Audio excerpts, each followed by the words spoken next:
ಕೊಟ್ಟು ಬಿಡು ದೇವರೇ, ಮನುಷ್ಯರು ಬೇಡಿದ್ದನ್ನು ಕೊಟ್ಟು ಬಿಡು. ಬೆಟ್ಟದ ತುದಿಯಲ್ಲಿ ಹುಟ್ಟಿದ ವೃಕ್ಷಕ್ಕೆ ಕಟ್ಟೆಯನ್ನು ಕಟ್ಟಿ ನೀರೆರೆದವರು ಯಾರು? ಹುಟ್ಟಿಸಿದ ದೇವರು ಹೊಣೆಗಾರನಾಗಿರಲು ಗುಟ್ಟಾಗಿ ರಕ್ಷಿಸನು, ಅದಕ್ಕೆ ಸಂಶಯ ಬೇಡ. ನವಿಲಿಗೆ ಬಣ್ಣವನ್ನು ಬಳೆದವನು ಯಾರು? ಕೊಟ್ಟು ಬಿಡು ದೇವರೇ. ಯಾರಾದರೂ ಅಧಿಕಾರ ಅಂತಸ್ತು ಬೇಡಿದರೆ ಕೊಟ್ಟು ಬಿಡು ದೇವರೇ. ಹಣದ ಅವಶ್ಯಕತೆ ಇದ್ದರೆ ಬೇಡಿ ಬಂದವರಿಗೆ ಧನವ ಕೊಡು. ದೇಹಿ ಎಂದು ಬಂದವರಿಗೆ ಹೇ ಪರಮಾತ್ಮ, ನಿನಗೆ ಗೊತ್ತಿಲ್ಲದ ವಿಷಯ ಯಾವುದಿದೆ? ಕೊಟ್ಟು ಬಿಡು.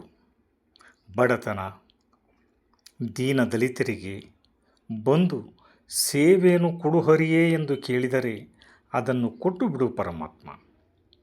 ಆದರೆ ಇದೆಲ್ಲದರ ಜೊತೆಗೆ ಅರಿವನ್ನು, ಜ್ಞಾನವನ್ನು, ಮನುಷ್ಯತ್ವವನ್ನು ಕೊಟ್ಟು ಅವರಿಗೆ ಆಶೀರ್ವಾದ ಮಾಡು. ಏಕೆಂದರೆ ಇವತ್ತಿನ ದಿವಸ ಮನುಷ್ಯರಲ್ಲಿ ಮನುಷ್ಯತ್ವವೇ ಇಲ್ಲವಾಗಿದೆ. ಎಲ್ಲರೂ ರಾಕ್ಷಸ ರೂಪದಿಂದ ಬದುಕುತ್ತಿದ್ದಾರೆ. ಮನುಷ್ಯತ್ವವೇ ಕಡಿಮೆಯಾಗಿದೆ. ಅವರಲ್ಲಿರುವ ಮೃಗತ್ವವನ್ನು ಒಡೆದೋಡಿಸಿ ಮನುಷ್ಯರನ್ನಾಗಿ ಮಾಡು.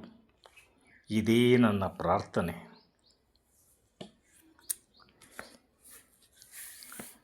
ಗುಲಗಂಜಿಗೆ ಕೆಂಪಿಟ್ಟವರು ಯಾರು? ಸವಿಮಾತಿನ ಹರಗಳಿಗೆ ಹಸಿರು ಬಣ್ಣವನ್ನು ಬಳಿದವರು ಯಾರು? ಕಲ್ಲಿನಲ್ಲಿ ಹುಟ್ಟಿ ಕೂಗುವ ಕಪ್ಪೆಗೆ ಆಹಾರ ಇತ್ತವರು ಯಾರು?